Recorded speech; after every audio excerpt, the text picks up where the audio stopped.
আমার আপনার নবী, দয়ার নবী, নূর নবী আসরের নামাজ পড়ে হুজু নিতে লেগে আসছে। একজন সাহাবা ছুটে ছুটে গে আল্লাহ নবীকে সালাম দিলেন, আসসালামু আলাইকা ইয়া রাসূলুল্লাহ হাবিবাল্লাহ, ইয়া রাসূলুল্লাহ হাবিবাল্লাহ। আল্লাহ নবী সালামের জবাব দিয়ে জিজ্ঞাসা করলেন, ও আমার সাহাবা কি খবর বলো বাবা,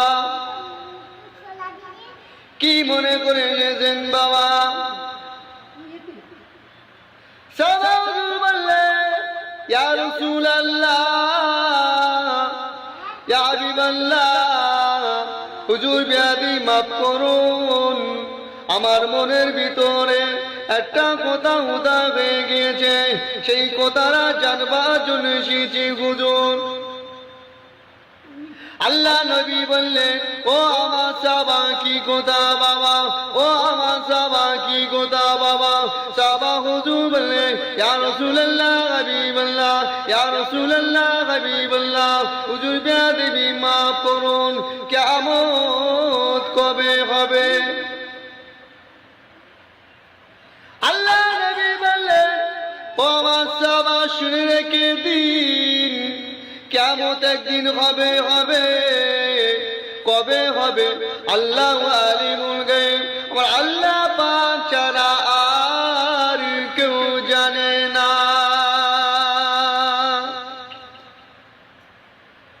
ও সাহাবা বলুন তো দেখি বাবা, সেই দিন নাজাত পাওয়ার জন্য, সেই দিন আল্লাহ রাব্বুল আলামিনের সম্মুখ থেকে বেরোতে পার হয়ে যাবার জন্য কতটা কি আমল করেছো বাবা, কি কি ইবাদত করেছে?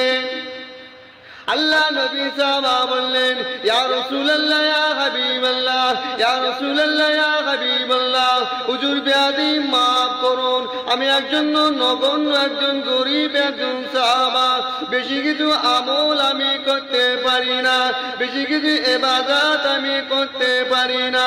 ইয়া রাসূলুল্লাহ, ইয়া হাবিবাল্লাহ, আমি ফরজ নামাজটা আমি পড়েছি,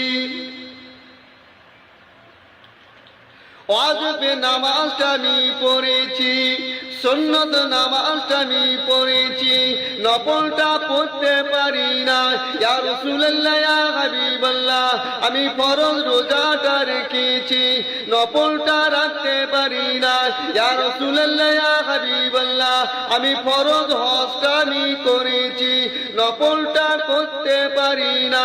ফরজ দান খয়রাত গুনাহ আমি করেছি, নফলটা করতে পারি না। ইয়া রাসূলুল্লাহ, ইয়া হাবিবাল্লাহ, আমি ফরজ কুরবানিটা আমি করেছি, নফলটা করতে পারি না। ইয়া রাসূলুল্লাহ, ইয়া হাবিবাল্লাহ, তবে আমার হৃদয়, আমার তেলে, আমার অন্তরে আল্লাহ, আল্লাহ রাসূলকে আমি ভালোবেসেছি। চিন্তা করে, ইয়া রাসূলুল্লাহ, ইয়া হাবিবাল্লাহ, বেশি কিছু আমল আমি করতে পারি না, বেশি কিছু ইবাদত আমি করতে পারি না, তবে আমার হৃদয়ে, আমার তেলে, আমার অন্তরে আল্লাহ, আল্লাহ রাসূলকে আমি ভালোবেসেছি। যেরকম সুবহানাল্লাহ।